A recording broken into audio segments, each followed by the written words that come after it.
The awareness for me is being able to stop and being able to say, yo, just fucking stop. Stop this spiral. Sit. Catch your fucking breath. Like, you have the ability to do that. Catch your breath. I can always stop and breathe. So once I got refocused, it was okay. Where can I focus this back that helps?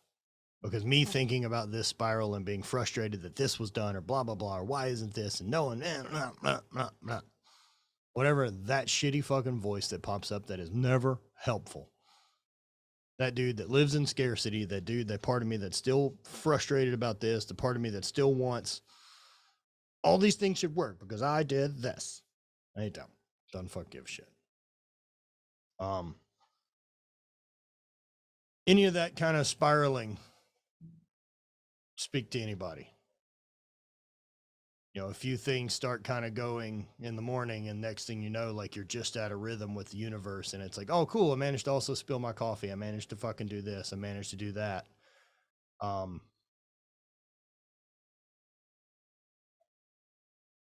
often with that, how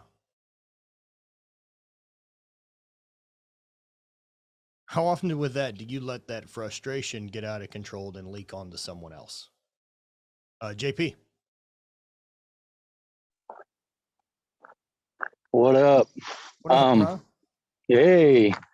Yeah, so one of my big wins from the past 2 weeks has been, number one, I can totally relate to that catastrophizing. Like, when my plans start to unravel, it's really easy to get hyper-focused in my head about, you know, for me, it's like, I'll get caught up on, like, there's a meaning behind it. Like, that obviously the thing that I was supposed to do isn't intended to happen, and fucking some great spiritual significance to it, and a bunch of bullshit. Well, you can find whatever you're looking for. Exactly.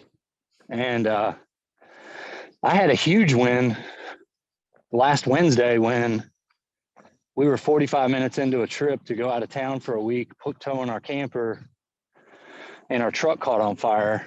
And I'm sorry. Yes, fucking shit. No big deal. But we just hopped out and unhooked the camper, and like, the fire department came, the fire went out, and I very much normally would have been caught up in, clearly we're not supposed to go on this trip, you know.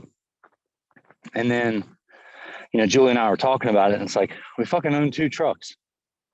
Why the fuck do we own 2 trucks if we're not going to use them? So we towed the one truck, got somebody to pick us up.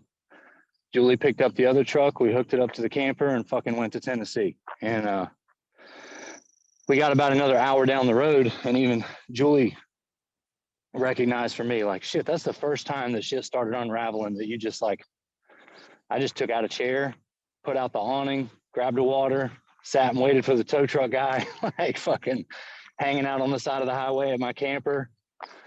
Only thing that would have made it better would have been a river. Sure, right? But I mean, yo, if I'm not at the wheel, fuck it. Yeah. Yeah. So, and it's not always a reflection of something you did or didn't do. Shit happens. No, exactly. Like, I can't play that line, right? Like, I don't think I can go with everything happens for a reason, but I do believe there is some listening to the universe of when, fuck, man, there has to be an easier path than this. Sure. You know, do I think your truck caught on fire for a reason? I do not. I think it's fucking great. I'm a piece of shit. This benefit out of it. Yeah.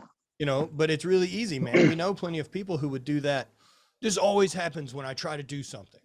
Oh, yeah. Right? You start catastrophizing. You start speaking with all those absolutes, which are fucking dog shit, by the way. Yeah. You know, another use of vocabulary that I try to manage a lot is, you know, how often I catch myself in, like, I always, like, no, you don't, asshole. You sometimes, occasionally.